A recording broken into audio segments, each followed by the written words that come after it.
मौसम अच्छा हो गया नहीं? हाँ मौसम तो बहुत अच्छा है, बादल भी बरसने लगे हैं हल्के हल्के। वैसे कितनी लड़कियां देख ली अभी तक आपने? अब तो याद भी नहीं है, पहले पहले सूट बूट पहन के जाया करता था, फिर पैंट शर्ट में आ गया और अब तो जैसा हूँ वैसे चल देता हूँ। पता ही है रिजल्ट मुझे। ये तो है, मैं भी पहले तैयार हुआ करती थी, अब मैंने भी छोड़ दिया। बट अपने ज़माने में तो आप बहुत खूबसूरत रही होंगी। हाँ, वो 20 साल वाला ज़माना अलग ही होता है। 30 के बाद तो झुर्रियाँ पड़ने लग जाती है ना।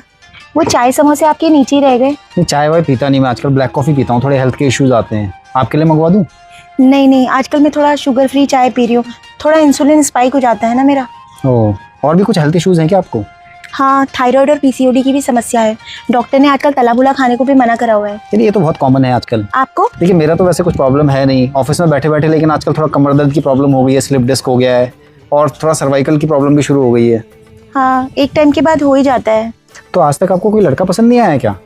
आए ना, 20 से 26 साल तक ना मेरे को बहुत घमंड था अपनी जवानी पे। तो जो लड़के मुझे पसंद करते थे उनको मैं रिजेक्ट कर देती थी। कभी किसी की शक्ल पसंद नहीं आती थी, कभी किसी की नौकरी। फिर धीरे धीरे उम्र मेरी बढ़ती गई, फिर लड़कों ने मुझे पसंद करना बंद कर दिया। कभी किसी से कुंडली मैच नहीं होती थी, कभी किसी से गोत्र। बस ऐसे ही रह गया मेरा मामला। और आपका? मैं तो पहले से बहुत सिंपल रहा हूँ। मेरी किसी मटके से भी शादी करा देते तो मैं कर लेता। 12 साल का मेरा अफेयर था, 12 साल के बाद गर्लफ्रेंड छोड़ के चली गई, उसने किसी फौजी से शादी कर ली। पहले मैंने घर वालों को बोला कि मैं मूव ऑन नहीं कर पाऊंगा, तो उन्होंने सच ही मान लिया और लड़की ढूंढनी छोड़ दी। फिर मैंने कुछ दिन तक नहीं बोला, फिर मेरी उम्र बढ़ती गई और अब तो कोई लड़की पसंद ही नहीं करती।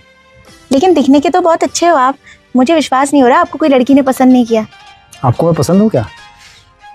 ये आपके बाल कब सफ़ेद हुए? ये तो 28 से होने शुरू हो गए थे। और झड़े कब? गंजापन तो 30 के बाद ही आया, बट मैं जिम रेगुलर जाता हूँ। लग रहा है देख के।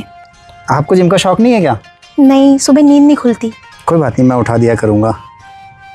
आपको बच्चे पसंद है? हाँ बच्चे तो मुझे बहुत पसंद है, बट इस उम्र में हो जाए तो बहुत अच्छी बात है।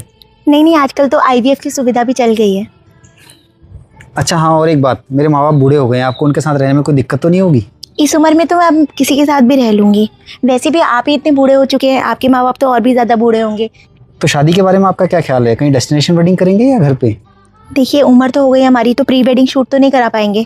तो वो त्रिजुगी नारायण है ना पहाड़ में मंदिर, वहाँ कर लेते हैं। देखिए बात ऐसी है कि मुझे बचपन में दमा था, तो पहाड़ चढ़ने में ना मेरी सांस थोड़ी फूलती है। पहाड़ों में चढ़ने में तो मेरे भी घुटनों में दर्द होती है। तो कोई बात नहीं, लेन में ही कर लेंगे किसी मंदिर में जाके, और खर्चा भी बच जाएगा। उस पैसे को कहीं इन्वेस्ट कर देंगे, बच्चों के काम आएगा। वो हनीमून के बारे में आपका क्या विचार है? मैं सोची थी 12 ज्योतिर्लिंग कर लेते, मेरे 3 हो गए हैं। अरे मैं तो 4 धाम सोचा था। देखिए शादी के लिए मन्नत मांगने के लिए वैसे तो मैंने पूरे ज्योतिर्लिंग किए हुए हैं, लेकिन क्या आप बचे हुए 9 ज्योतिर्लिंग मेरे साथ करना चाहेंगी? यस, बन गई बात।